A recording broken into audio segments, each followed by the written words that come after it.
Picture this. You only have 24 hours to visit Trieste for the very first time. How do you use your time wisely? Let a local help you with that. Here are the top things I recommend you do in Trieste. First, I will quickly list everything, and then I will give you the chronological order in which you should do these things and visit these places, because so many lists on the internet do not take into consideration the time that you need to move from one place to the other. And over the years I built my little itinerary based on my personal preferences, but also practicality. The number one thing you should absolutely visit when you're in Trieste is Miramare. Miramare Castle, Miramare Park. I just made a whole video about it, which you should watch both if you plan on visiting, but also if you know that you don't have the chance to see the castle and you want to get a sneak peek. The second thing you should definitely do is see Piazz Unità, possibly during the sunset. And yes, we call it Piazz Unità, we don't call it Piazza Unità d'Italia. I never heard anybody from Trieste calling it like that. Number 3, the seaside. So you should take a seaside walk in Barcola. This might be optional though, depending on the weather conditions and the season in which you are visiting, but I'll tell you more about it later. Number 4, you should check out the Theresian Quarter along with the canal. Number 5, check out Cavana and the Old Town. Number 6, San Giusto Church and potentially Castle. Number 7, one of many free museums downtown. Number 8, Gelato da Marco. This is a very specific ice cream from one place that is, in my humble opinion, the best one in Trieste. And once you're there, you can also check out the Roman Theatre. Number 9, aperitivo. This is the happy hour, so I don't have one specific place to recommend in this case, but once you're walking around in the city center, you will see plenty of places offering aperitivo. A honorable mention is the tram. This would be a must-do if only we could be sure that it's working. That's the problem. It hasn't been running for nearly 10 years, and early this year it started running again, but it also stopped a couple of times, so I'm not entirely sure you can rely on it if you only have 24 hours to visit the city. And so just double check. If it's working, make sure to go on it and experience the ride. Otherwise it doesn't really make sense, because unless it's running you cannot see it. It's not parked somewhere so that you can take photographs, for instance. Number 10, check the map with itineraries that is provided by the local municipality. I will share all the links below, but this is a great tool that wasn't available until recently, and that gives you specific itineraries based on your interests. So there is one that is related to literature, for instance, and I believe you can even download an app for that. So I would include what you're interested in from these itineraries into this itinerary. And now let's structure together your one-day visit in Trieste. As I said, the number one thing you should do, in my opinion, is Miramare. But since it's out of the city, you want to have breakfast first. So unless your hotel or accommodation offers breakfast, I would use this opportunity to check out one of many literary cafes in Trieste. I have a whole video about them, but even if you don't check out one of those, I would still recommend you experience breakfast as locals do. So depending on where you're staying in the city, you might already have a bunch of perfectly fine cafes right next to your accommodation. I'm thinking about Viale 20 Settembre, for instance. We call it Viale. Or if you're staying near the canal, plenty of cafes over there as well, and so on. Otherwise, as I said, these literary cafes are great for breakfast too. Then catch a bus. It takes approximately 30 minutes from the city center. You can take it close to the Viale 20 Settembre, or closer to Piazza Oberdan, or even right next to the train station. The number 6 should take you there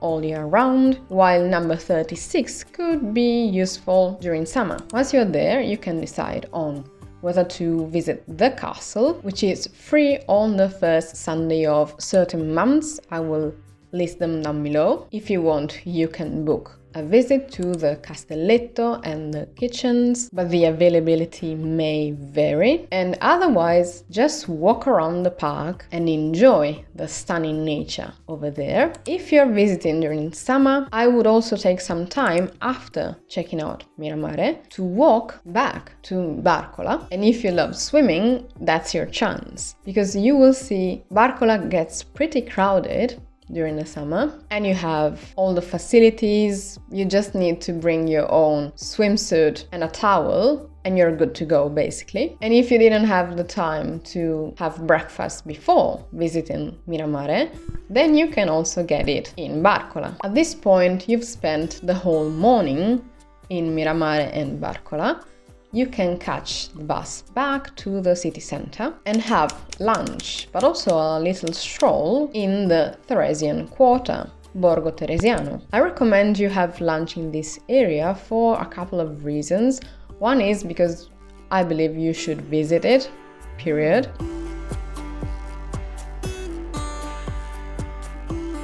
And the second is that some of these restaurants are more suitable for tourists because Italian restaurants have very limited time. And so unless you are there for lunchtime, you might find them closed. And so if you are planning on having an early lunch, let's say before midday, or a late lunch, I don't know, 2 o'clock, most Italian restaurants are closed at that point. Whereas in the Borgo Teresiano, you have multiple options of places that are open all afternoon, for instance. And you have amazing pizza, local dishes, you name it. I will link a couple of recommendations down below, but it really depends on your preference. Besides, I have dietary restrictions, so what you're looking for might not match what I would recommend based on my experience.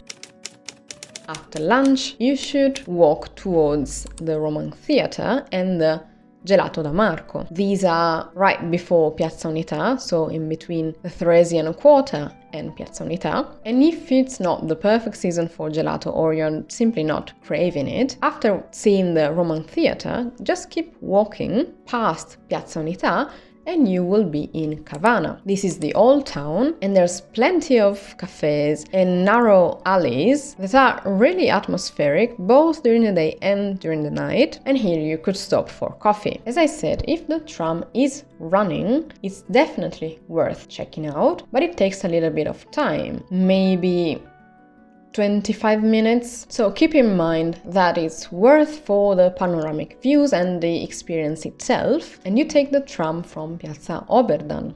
So you would have to go a little bit back from where we are right now in Cavana. However, if the tram is not running and you are already in Cavana, you should start walking uphill towards San Giusto. Over there, there's a cathedral you should check out.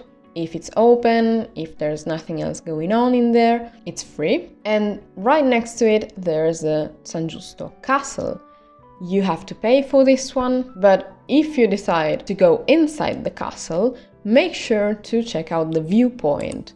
So walk upstairs, because that's probably the best thing to do when you're there. And I would say, if you have to choose between visiting Miramare Castle or San Giusto Castle, they are different. So if you are into the army, weapons, and the history behind those, San Giusto Castle is the best option for you. Whereas Miramare Castle is a residence, and so you would check out the actual rooms where the people who live there spend their time.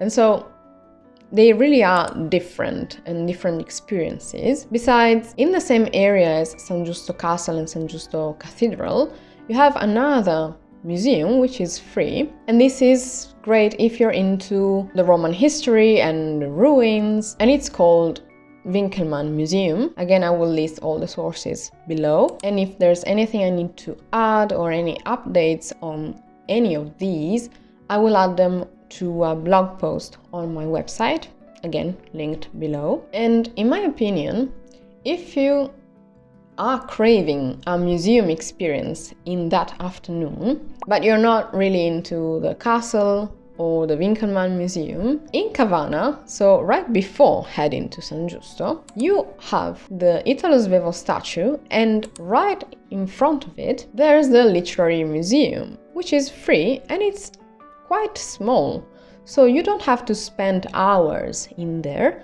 and yet you can still learn a lot about the local history and literature. So I would rather recommend you visit that if you don't want to spend too much time in a museum, and then walk towards San Giusto and just walk around and maybe check the cathedral, which is free.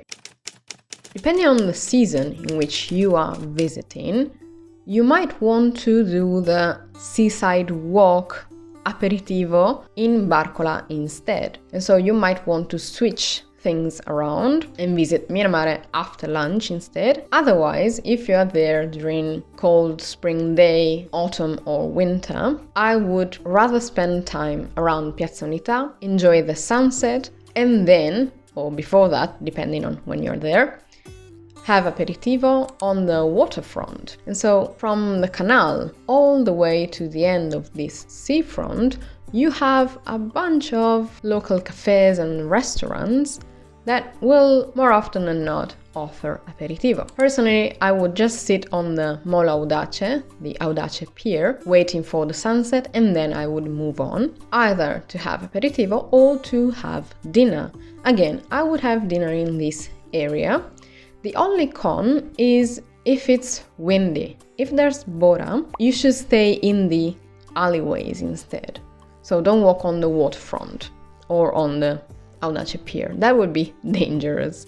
The same goes for the canal. Stay in the smaller, narrower alleys when it's windy. Some of the literary cafes I mentioned earlier actually offer dinner as well. So if you couldn't check them out earlier in the day or after lunch, this might be the time to do so. But you could also opt for an osteria, a pizzeria, a seafood place, and whatnot. If you're wondering which are the best dishes you should check out, which are local, I mentioned them in a video that I will link up here, and over there you will see why I don't really know what to recommend. There is so much more to see in Trieste and to experience once you're there. So I'm planning on making a couple more videos about this topic. Let's say if you have 2 days or 3 days or 4 days, or depending on the season, which would be the best things to do and places to visit. If I have the chance to go back myself, I will also check out more restaurants and cafes so that I can recommend you what's available right now, because I haven't lived in Trieste for 5 years now, so many places closed and others opened, and I'm not familiar with that. But make sure to subscribe if you want to see more videos like this, more specific videos on certain topics. Please let me know what you're interested in so that I can focus on those first. And if you've ever visited Trieste, which is the #1 thing you would recommend everybody to do? Don't forget to hit the notification bell so you won't miss my upcoming videos. Thank you so much for watching, and I will see you in the next one.